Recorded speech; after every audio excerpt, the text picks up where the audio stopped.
जी अस्सलाम वालेकुम रहमतुल्लाहि व बरकातुहू। आज मेरे महबूब कायद मियां मोहम्मद नवाज शरीफ अल अजीजिया रेफरेंस से भी बरी हो गए। एवनफील्ड फ्लैगशिप के बाद अल अजीजिया रेफरेंस से भी बरी हो गए। पनामा लीक्स 2016 में हुई और आज 7 साल बाद 1 अरब रुपया लगाने के बाद वहीं आ गए जहां से चले थे। सवाल ये पैदा होता है कि ये सारा कौम को धोखे में क्यों रखा गया। अगर आप ताकतवरों और पैसे वालों के खिलाफ एक्शन लेकर उस पर कायम नहीं रह सकते, अगर आप सिसिलियन माफिया और गॉडफादरों के आगे बेबस हैं, तो ये सारे ड्रामे ना किया करें। पनामा लीक्स हुई थी, उसी वक्त छोड़ देते, कह देते कि हाँ मियां मोहम्मद नवाज शरीफ और उनके खानदान का हक है कि वो जो चाहें करें, लिहाजा आगे बढ़े।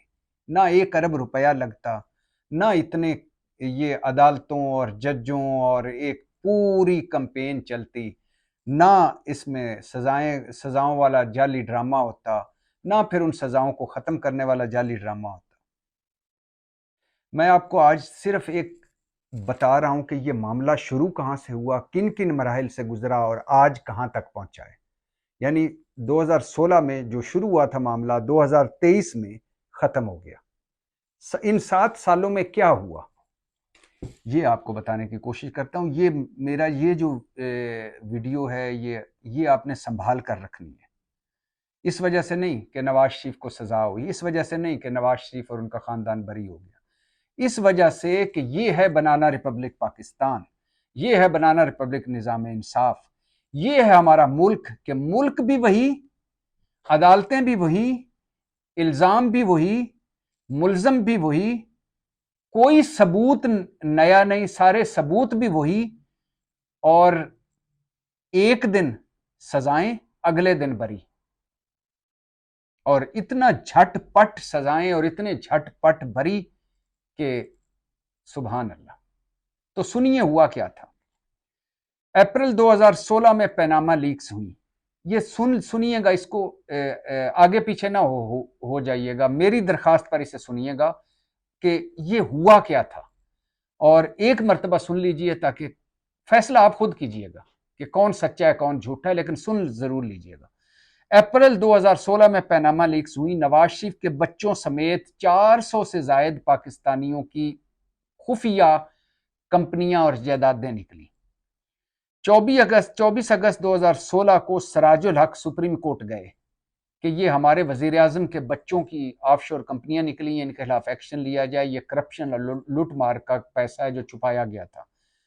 सुप्रीम कोर्ट ने 4 दिन बाद ये दरखास्त फजूल कहकर वापस कर दी, फेंक दी रद्दी की टोकरी में। 29 अगस्त 2016 को इमरान खान सुप्रीम कोर्ट गए। 20 अक्टूबर 2016 को नवाज शरीफ की नाअहली के खिलाफ दरखास्तें मंजूर हो गई, सराजुल हक की भी हो गई, इमरान खान की भी हो गई। 28 अक्टूबर 2016 को सुप्रीम कोर्ट ने लार्जर बेंच बनाया। 20 अप्रैल 2017 को सुप्रीम कोर्ट ने 3-2 की, उस लार्जर बेंच जो 5 रुकनी बेंच था, उसने 3-2 की अक्सरियत से फैसला नवाज शरीफ के हक में किया।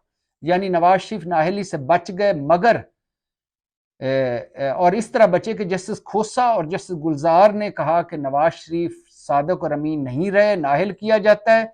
लेकिन जस्टिस इजाज अफजल और जस्टिस इजाजुल एहसन, जस्टिस अजमत सईद शेख ने कहा कि मजीद तहकीकात की जरूरत है, लिहाजा मजीद तहकीकात के लिए GIT बनाई गई।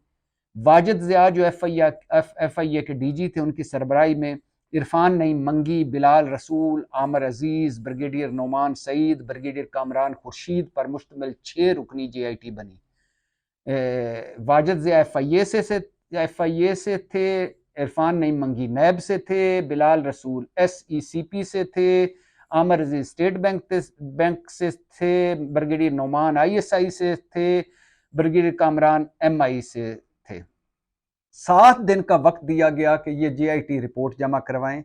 10 जुलाई 2017 को 275 सफ़ात पर मुश्तमिल GIT रिपोर्ट सुप्रीम कोर्ट में जमा करवाई गई और GIT के 59 इजलास हुए, एक कम 60 इजलास हुए। 23 अफराद से तफ्तीश हुई। हुसैन नवाज सबसे ज्यादा मरतबा 6 बार पेश हुए। हसन नवाज 3 बार पेश हुए, नवाज शरीफ से 3 घंटे तफ्तीश हुई, मरियम नवाज से 2 घंटे तफ्तीश हुई। इसके अलावा इसाक डार, कैप्टन सफदर, तारक शफी, सईद अहमद, रहमान मलक, जफर एजाजी, जनरल अमजद, कमर जमान चौधरी, जवेद अली शाह, तबरेज शहजाद और SCCP और स्टेट बैंक के 6 अफसर JIT में पेश हुए। अच्छा, ये जब रिपोर्ट जमा हुई उसके 10 जुलाई 2017 को, 21 जुलाई को फैसला महफूज हो गया इस JIT पर और 28 जुलाई 2017 को फैसला सुना दिया गया 5 रुकनी जज साहबान ने और 5 रुकनी जजों ने मुत्तफिका तौर पर सुप्रीम कोर्ट के 5 रुकनी जजेस ने नवाज शरीफ को नाअहल कर दिया। 2 जजेस, अब ये ज़हन में रखिए, काबिले जिक्र पॉइंट, ये 2 जजेस गए एवनफील्ड फ्लैट्स पर कि नवाज शरीफ ने पैसा कमाया कैसे, भिजवाया कैसे लंदन और फ्लैट्स कैसे खरीदे, इस पर नाअहल किया जाता है। 3 जजेस ने कहा कि उन अकामा पर नाअहल किया, जिस पर मुस्लिम लीग नून ने कहा कि किस पर नाअहल किया, बेटे से तनख्वाह ना लेने पर और बेटे की तनख्वाह लेने पर, और वो भी नहीं ली, उस पर अकामा पर नाअहल कर दिया। 2 जजेस ने एवनफील्ड फ्लैट्स पर नाअहल किया, 3 जजेस ने अकामा पर नाअहल किया। अच्छा, 6 हफ्तों में सुप्रीम कोर्ट ने कहा कि 3 रेफरेंसेस दायर करें। रेफरेंसेस दायर होने के 6 माह के अंदर फैसला किया जाए।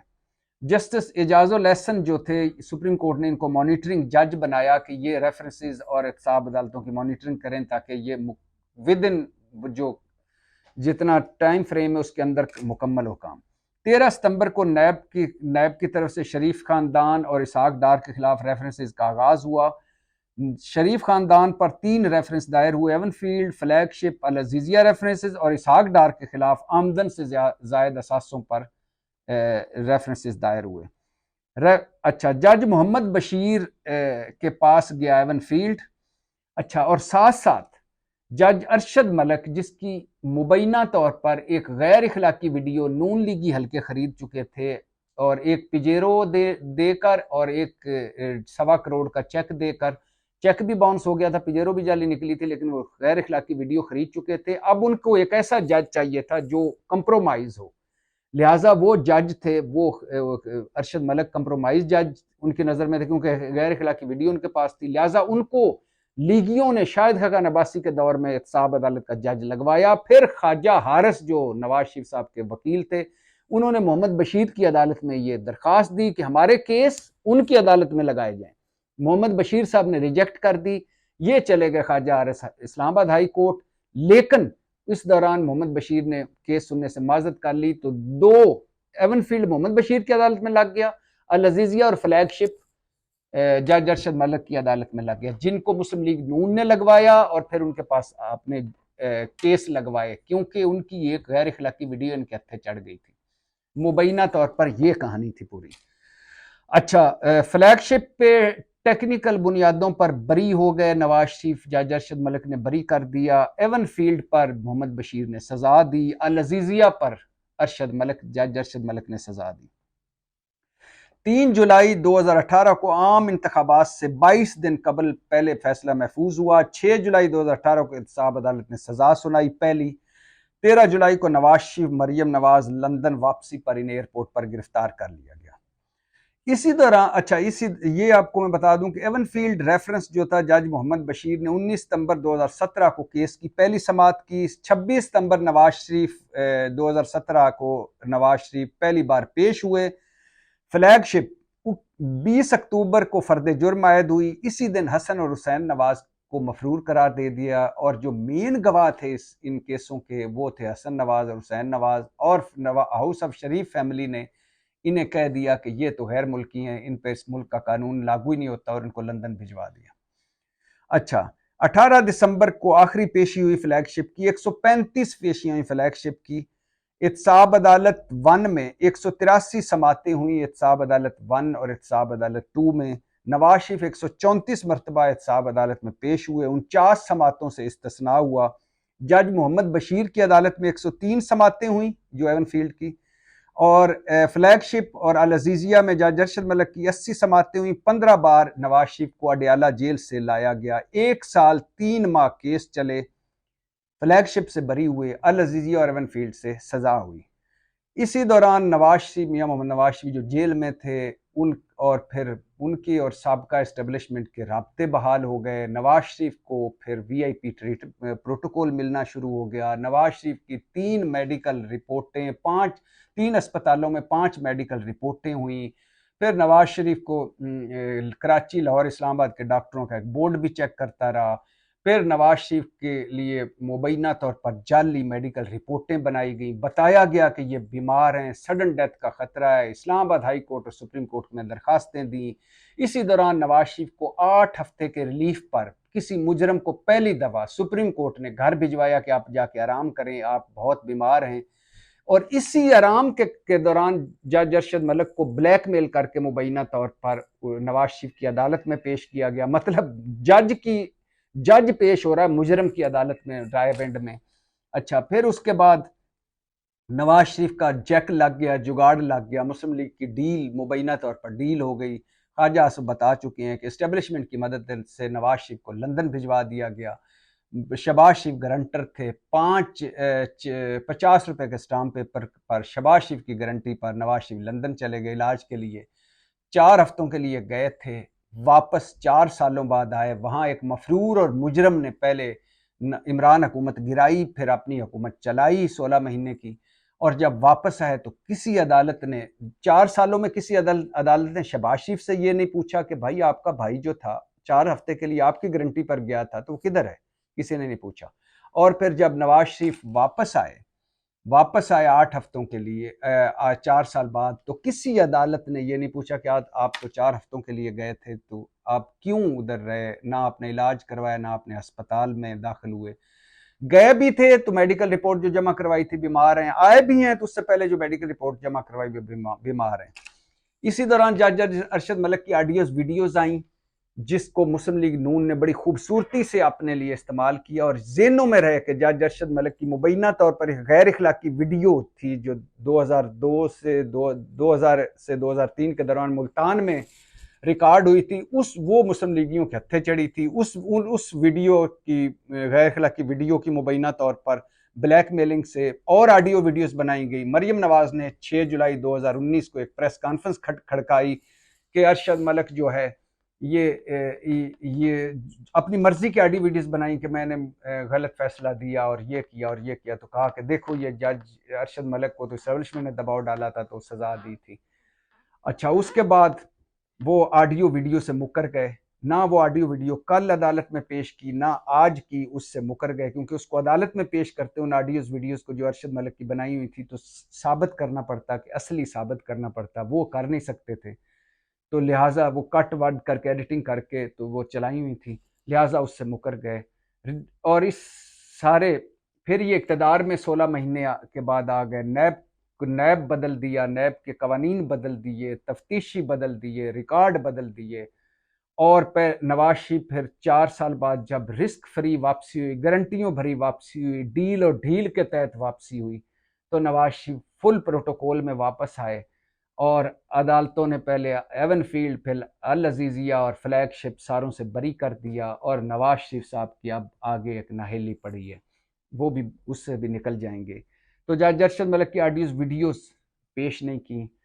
साकिब निसार की एक ऑडियो लाई थी कि मरियम और नवाज शरीफ को सजा देनी है, उसको भी कट वद करके तो एडिटिंग करके चलाई गई थी, वो भी अदालत में पेश नहीं की। जज राना शमीम ने हलफनामा एक था, वो जज साहब खुद ही माफ़ी मांग गए कि मैंने गलत किया था, अदालत को गुमराह किया था, तो वो भी ख़त्म हो गया। तो कहने का मकसद ये है कि पनामा लीक्स हुई, मामला पार्लियामेंट में 6 महीने चला और TOR टर्म्स ऑफ रेफरेंस ही ना बने। फिर नवाज शरीफ साहब खुद गए अदालत में कि मैं क्या, मेरे बच्चों पर भी इल्ज़ाम आया था, आप मेरा एहतसाब करें। हालांकि मुस्लिम लीगियों ने समझाया कि ना जाएं, खुद खत लिखा चीफ जस्टिस को कि पनामा लीक्स की करें, और ख़ुद कहा कि मैं एक एक पाई का हिसाब दूंगा। और फिर जनाब स्पीकर ये हैं वो ज़राए कौमी असम्बली में तकरीर की, उससे मुकर गए। झूठे कतरी खत आए, झूठी कैलबरी फाउंड, झूठी ट्रस्ट डीड, झूठी तीवी तकरीरें, बच्चों के झूठे इंटरव्यूज़। और मरीम नवाज़ का वो तारीख साज फिक्रा, मेरी बैरून मुल्क के अंदरून मुल्क भी कोई जायदाद नहीं मेरे। और नवाज शरीफ साहब ने कहा कि मैं क्या, मेरे बच्चों पर भी इल्ज़ाम आया, मैं घर चला जाऊंगा। नवाज शरीफ ने खुद कहा करप्ट अफराद अपने नाम पर नहीं, अपने बच्चों के नाम पर असासे और कंपनियां बनाते हैं। तो और फिर नवाज शरीफ ने यह भी कहा कि मेरे असासे ज़राए आमदन से ज़्यादा तो तुम्हें क्या। तो ये सारे झूठ कल जो थे वो आज सच साबित हुए। कल जो सारे केस थे वो आज बरी हो गए। 1 अरब लगा इस मुल्क का 7 सालों में, जहां से चले थे वहीं पहुंच गए।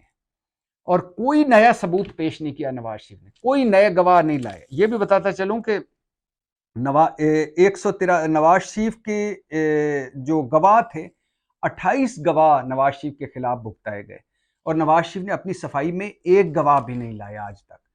419 सवाल पूछे गए एहतसाब अदालतों में, और उनमें से मेरे ख्याल से कोई 390 सवालों के जवाब आए बाएं शाएं, और बस सियासी तौर पर सियासी अदालतें लगाते रहे, जलसे करते रहे, मुझे क्यों निकाला, मुझे क्यों निकाला, मुझे क्यों निकाला।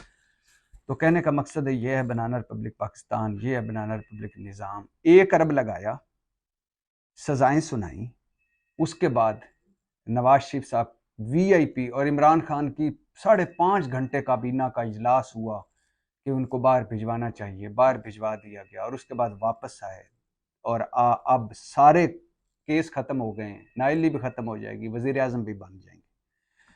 तो सवाल फिर वही है कि एवन फील्ड की आप मनी ट्रेल दी नहीं, फ्लैगशिप में नैब ने क्यों सरेंडर किया और आप बरी हो गए। नैब सरेंडर ना करता तो बरी ना होते। अल अजीजिया में जज साहब ने, chief justice Islamabad high court ने कहा कि चूंकि सबूतों की फोटो कापियां हैं, असली कागजात नहीं, लेकिन लिहाजा फोटो कापियों को बहैसियत सबूत पेश नहीं किया जाता, बरी हो गए। एवन फील्ड भी मौजूद, फ्लैगशिप के सारा मवाद भी मौजूद, अल अजीजिया का सब कुछ भी मौजूद, जायदादें भी मौजूद, औलादें भी मौजूद, सब कुछ मौजूद, केस गैर मौजूद। ये है मेरा मुल्क पाकिस्तान। इस सारे जो मैंने आपको बताया, इसको संभाल के रखिएगा। ये क्लासिकल एग्जाम्पल है बनाना रिपब्लिक मुल्क की, किसी भी बनाना रिपब्लिक मुल्क की, किसी भी बनाना रिपब्लिक निज़ाम की। और मुझे वो एक शेर याद आ रहा है, अगर इस वक्त कहीं लिखा हुआ हो तो मैं आपको सुना दूं, लेकिन मुझे लग रहा है कि वो शेर खैर से चलो वो छोड़िए। मुन्नू भाई की एक नज़म है पंजाबी की, बड़ी मशहूर, वो उसका एक बंद सुनिए। मुन्नू भाई कहते हैं की होया है, फिर खुद ही जवाब देते हैं कुछ नहीं होया। की होया है, कुछ नहीं होया। की होवेगा, कुछ नहीं होना। की हो सकता है, कुछ ना कुछ ते हुंदा रहिंदा है। जो तू चाहना है वो नहीं होना, हो नहीं जांदा करना पैंदा है। इश्क समंदर तरना पैंदा है, सुख लई दुख भी झलना पैंदा है। हक दी खातर लड़ना पैंदा है, जीवन दे लई मरना पैंदा है। और इधर ना कोई दुख झेलने के लिए तैयार है, ना कोई हक दी खातर लड़ने के लिए तैयार है, ना कोई जीवन लई मरने के लिए तैयार है। लिहाजा ऐसे ही होना था और यही हुआ। पाकिस्तान जिंदाबाद।